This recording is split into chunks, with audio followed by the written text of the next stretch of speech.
Hello, hello, welcome back to my channel. I'm so excited because this month I'm finally participating for the first time in the book club from Ellen Made Book Club. Every month she picks a handful of book options and then people can vote on her community tab, and the top, I think, 3 books are some that Ellen will read throughout the month, and people who want to participate can read as many or as few as they want of those books. The book I'm talking about today was actually one of the picks from August. I read most of it in August and then I finished it in the last few days of September. And that is The Song of Achilles by Madeline Miller. This isn't going to be my normal book review format because on Ellen's community tab, she has a place where people can submit questions for the book club. So I'm going to do a little bit of a synopsis and review, but mostly I'm going to focus on the book club questions from Ellen's page. So a brief summary of this book. It is a Greek myth retelling of the Trojan War, particularly Achilles, and it is told from the point of view of Patroclus. The book starts when they're young and when they first meet, the beginnings of their romantic relationship, some of the prophecies about Achilles and who he will become, one of the greatest warriors of all time, and then it moves into the start of the Trojan War and the battles. Okay, in brief, my thoughts. I gave this book 4.5 bookmarks. This is a beautiful book. A beautiful book. It's a type of book where when it ends, you just have to sit with it and soak in the vibes, the feelings, the story, the characters.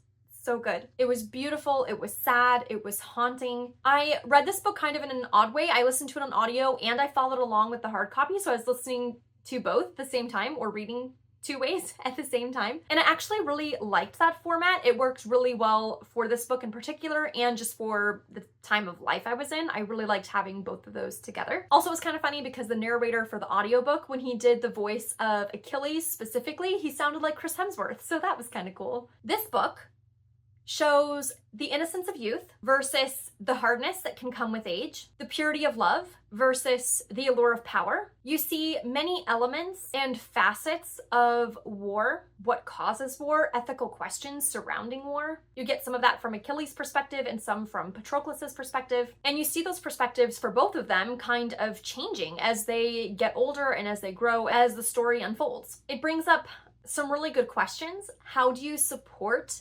someone that you love if you disagree with them? How do you stand up for what you believe? How do you protect those that you love? How do you care for those around you? The main thing that was not solved by this book is I was really expecting something to come up about Achilles' heel because, let's be honest, I knew basically nothing about, I'd heard of the Trojan War, I've heard of Helen, but I did not know much at all beyond that. And I've always heard of Achilles' heel, but the heel showed up nowhere in the story. Interestingly enough, I went to Madeline Miller's website just to see her book club discussion questions, and she had a note about Achilles' heel. She basically was saying that the part of the story about Achilles' heel was not added to the story until about 1,000 years after the Iliad and the Odyssey were originally written. So she went with kind of the more original story. Anyways, now I need to Google the origin of Achilles' heel because I'm still curious about that. Okay, on to the book club questions, and these were all submitted from other people who follow Ellen's channel. How much knowledge do you have on Greek myths, and did this influence your reading experience and enjoyment? So, as I said, I had very little knowledge of the story prior to reading this, and now my computer is overheating, so if it gets loud and stuff, that's what's going on. There's not an airplane trying to take off, it's just my computer.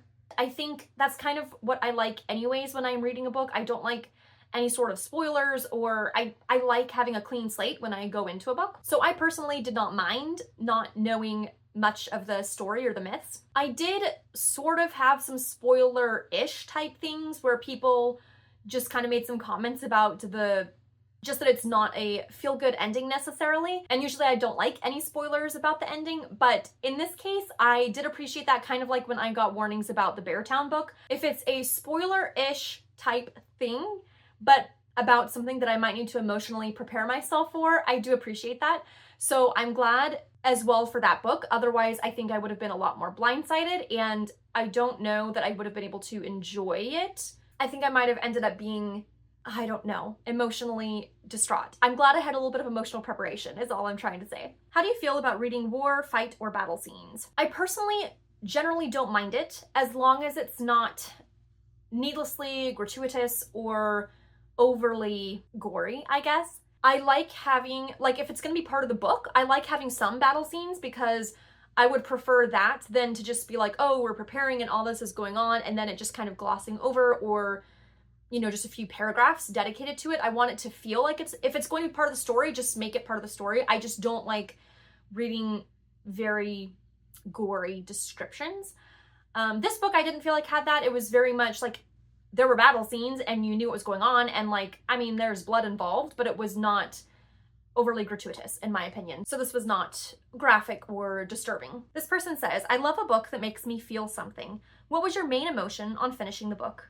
Also, was that key emotion surprising? The first thing I felt when I finished the book was beauty.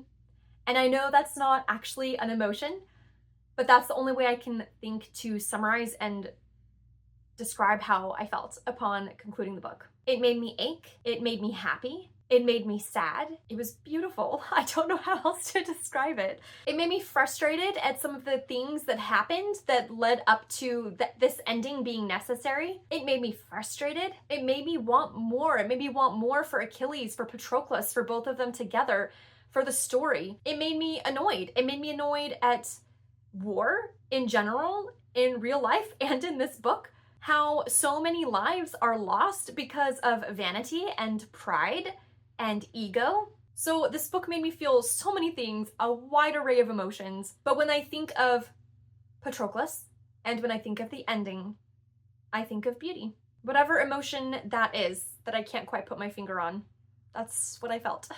Next question. You were having a nature ramble with a character from the book, spending several hours with them. Who would you choose to join you, and what questions would you want to ask them, and any theme from the book you would wish to discuss with the author? Patroclus, for sure. I think he might genuinely be one of my favorite book characters. I would want mostly to just hang out with him, to get to know him, to spend time with him. He seems like he would be a really good friend. He's a very good listener. He's a good encourager. I loved how in the book he listened to Achilles, but he also wasn't afraid to push back or to call him out, sometimes in very gentle, low-key ways, and other times when necessary in much more explicit ways of verbalizing whatever he was trying to say. And I think that's a marker of a really good friend and a really good romantic partner. I think I would want to ask him if he has any regrets. I'm getting emotional again. Patroclus is such a great character. I would want to know if he would do anything differently. All in all, I really enjoyed this book. After I finished it, I sent a Snapchat of the cover with 2 sobbing emojis to my friends. This book made me feel things, and I think that's the mark of a good book. I am so glad it was picked for Ellen's book club. I'm so glad that I read it. Make sure you check out Ellen's channel. I will link to it below for her review and more of the discussion questions. And now I'm gonna go sit in my feels and think about this book some more. And until next time, happy reading.